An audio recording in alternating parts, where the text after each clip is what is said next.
You're listening to the newest episode of Life Equals Choices, Choices Equal Life, with your host, Kim Olver. Hi, this is Kim, and welcome to the 39th episode of Life Equals Choices, Choices Equal Life.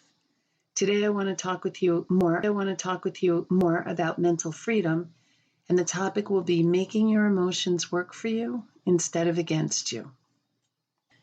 Another aspect of mental freedom involves how we treat emotions.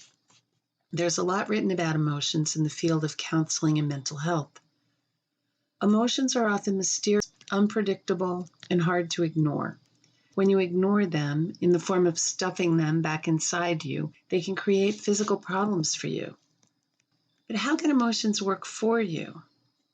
Let's begin by looking at what emotions actually are. The simplest way to think of them is as the first law of thermodynamics states, energy is neither created nor destroyed, it simply changes form.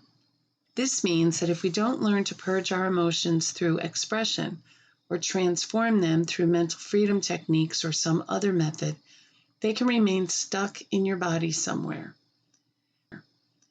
This is what happens when you stuff your emotions down, denying them or not knowing how to transform them. Stuck energy in the form of painful emotions is what's literally killing lots of people.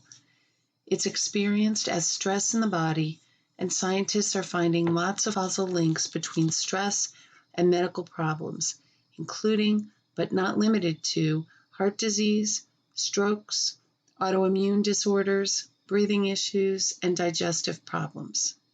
This is never good. Mental freedom teaches how to transform your emotions so they go to neutral, and sometimes they can even surpass neutral and go to pleasurable. Let's start by taking a look at the 6 main emotions. There's happy, sad, angry, anxious, surprised, and disgusted. Now, surprise can be experienced as a happy surprise or an angry, sad surprise. The pleasurable emotions of happy and good surprise are not typically seen as a problem. No one's ever walked into a counselor's office complaining about being happy or happily surprised. However, the other painful emotions of sad, angry, anxious, badly surprised, or disgusted are the emotions you'll want to transform, because it's these forms that can produce stress within the body when we hold them there. For the purposes of today's discussion, I want to distinguish between two types of emotions. One that works for you and the other that works against you in the long run. It's the second you'll want to transform, while the first is good and works for you. Everyone has a place somewhere in their head, heart, or gut that contains their vision of a perfect life and what the world should look like. It's your own perfect utopia. This place tends to contain some version of how you want life to be, but it rarely exists that way. And many times you find you want life to be one way, only to find the world has different plans. As long as you have a reasonable match to what you want, you feel generally satisfied and happy. Sometimes this place will match some version of how your life actually exists, and you feel good. But many times you find you really want things to be one way, only to find the world has different plans, and you feel frustrated. As long as you have a reasonable match to what you want, you feel generally satisfied and happy. There's nothing you need to do about that. Being happy isn't a killer like painful emotions are. In fact, there's research that shows in a study of 3,800 people aged 52 to 79, the researchers found that those who rated their happiness the highest were 35% less likely to die in the following 5 years than those who were least content. However, when you're not getting what you think you want and deserve, you tend to feel one of the more painful emotions. In these moments of evaluating or comparing what you want with what you're getting, you have an emotion. It's very brief, almost like a snap of your fingers, telling you whether you have what you want in that moment or you don't. Telling you whether you have what you want in that moment or you don't. If you do, that brief signal is one of pleasure. If you don't, it's one of pain. These are the times our emotions work for us. You couldn't stop those split-second emotions if you wanted to. You can stuff them in the very not getting what you want are raw, real, and authentic. They are so fast, you really don't see them coming. Their purpose is to help you make sense of the experience. When you get what you want, the resulting emotion is basically an intrinsic reward for getting what you want. And it's like, ah. On the other hand, when you don't get what you want, that emotion feels like a kick in the gut, resulting in ugh. These brief emotions are meant to let you know something is wrong and you better do something about it. When you immediately go on, and you better do something about it. When you immediately go into problem-solving mode to fix the problem, you allow your brief emotion to signal you that there's something important you need to take action on. Remember in podcast 26, where I talk about responsibility versus response? When you aren't getting what you want, you may not be responsible for that.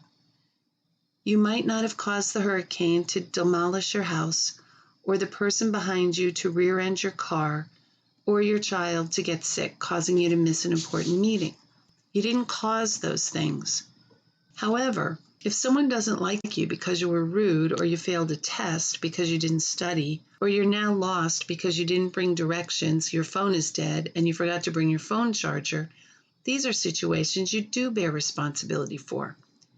Whichever is the case, you are always response-able, meaning you have the ability to respond. And if you aren't getting what you want, whose responsibility do you think it is to fix it? Make no mistake, it is your responsibility. Most of us, though, when we aren't getting what we want, we begin a frantic search for blame. And when we latch on to some unsuspecting person to blame, we tend to leverage all our responses to get that person to fix our problem. I'm not talking about a time you were overcharged by your credit card company. In cases like this, taking responsibility for not having what you want means you do determine the credit card company made an error, and the responsible thing for you to do is call them and get them to correct the problem. I'm talking about times when your partner didn't remember you were supposed to go out with friends on Wednesday night and came home late. You might decide the thing to do is blame your spouse and give them the silent treatment. This is an example of your emotions working against you. I need to back up a minute. The first purpose of emotions is to provide you a signal about whether you're getting what you want in any given situation. If your reality is matching up to the perfect vision you hold, this is helpful and it feels good. If your reality isn't matching up to the perfect vision you hold, that signal is helpful. But when you don't go into problem-solving mode and instead you allow that feeling to linger, it's no longer helping you. It's working against you.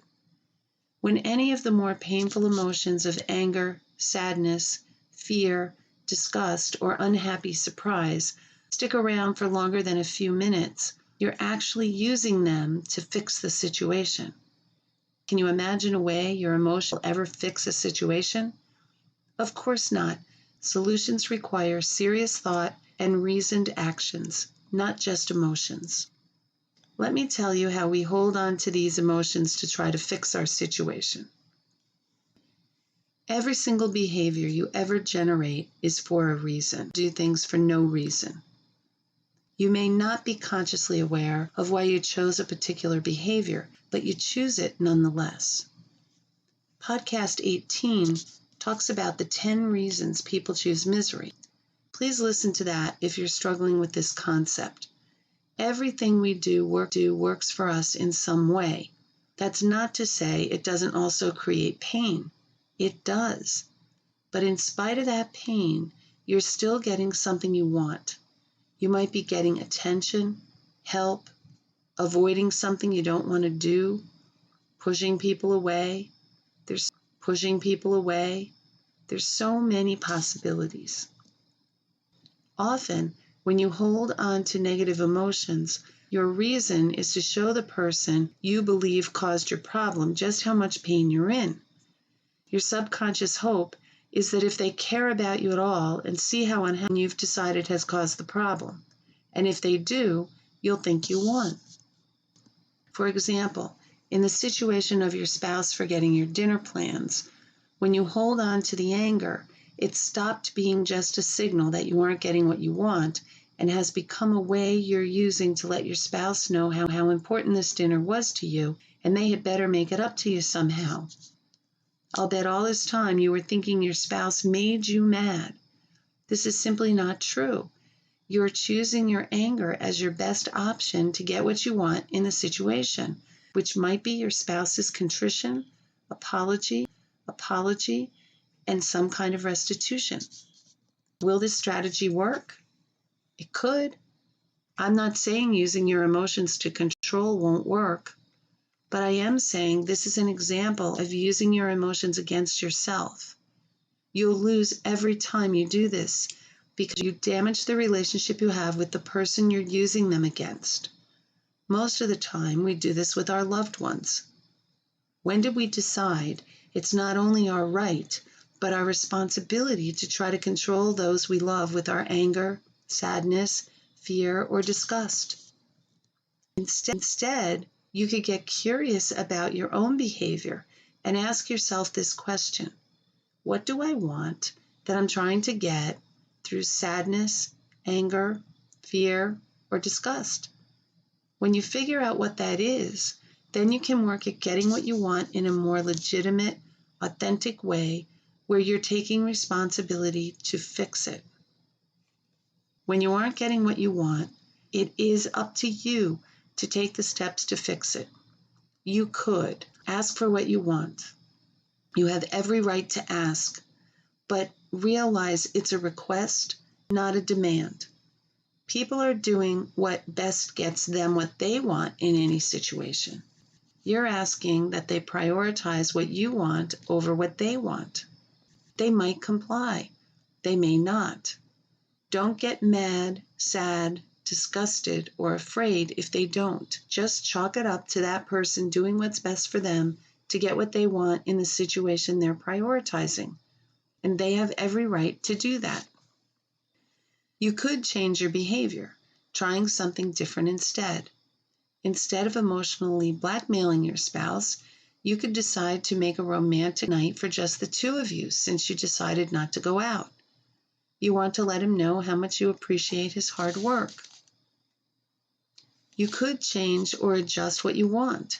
You can decide going out with your friends is a fine thing to do, but it might be better to happen on Saturday rather than Wednesday night. You could change your perception of the situation. For example, you might be telling yourself that your spouse obviously doesn't love you if they don't put your happiness above everything else. You could change that to, my spouse works hard to be able to support me and our family. They were so engrossed with their work tonight, they just forgot. I forget things all the time. I could go out with our friends without them and have them meet me there, or we can just reschedule. I can have them pick up takeout on the way home. In this way, you're transforming your painful emotions into more satisfying emotions. If the pain persists, it's because 1, you're still getting some kind of benefit from the pain. Keep removing yourself from the immediate situation and continue to be curious about what benefit you could be getting from holding on to your pain. It could be because you lack the information you need to recognize and transform your pain. If this is true, you could sign up for the wait list for Mental Freedom Group Coaching at www.therelationshipcenter.biz/coaching/MF-group coaching, also in the show materials.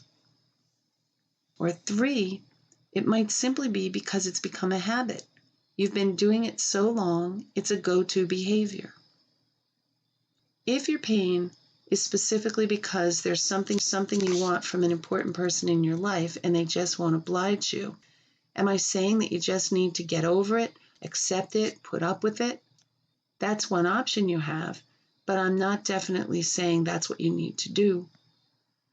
When you're experiencing pain over not getting something you want in a relationship you have, it's important to ask yourself if the person knows what you want. Just because you've told them doesn't mean they actually understand what you're trying to say. If they do understand what you want, do they understand how to do it? If they don't, you might have to show them. If you still aren't getting what you want in that relationship, you may want to ask if the person truly wants to give you what you want, but something keeps getting in the way. If they talk with you about what's getting in the way, perhaps you'll understand their plight, and together you may come up with a solution. And what if what you want is a non-negotiable or deal breaker? And if what you want is a non-negotiable or deal breaker, you'll want to reevaluate your relationship. You may become an enabler of the behavior, making it easier for the other person to do it. You could put up with stuffing your feelings. You could put up with the behavior and continue to use your emotions to try to change the other person. You could remain in the relationship, but with some new boundaries. Or you might decide to stay all in with a positive attitude. Whatever you choose is something that you're responsible for. When a person in your life shows you who they are, believe them, and then decide how you'll be in relationship with them going forward. I hope you enjoyed this week's episode. It's our last podcast of the season, and we're taking a 2-week break. Our next season will begin. I'll be looking forward to it after I have this short break. Thanks so much for listening. If you've enjoyed our show, please leave a review and share your favorite episodes on social media. I'll see you back here in 2 weeks. Talk with you then. This has been another thought-provoking episode of Life Equals Choices, Choices Equal Life. To listen to past episodes, please visit our website at www.therelationshipcenter.biz/podcast and remember to subscribe.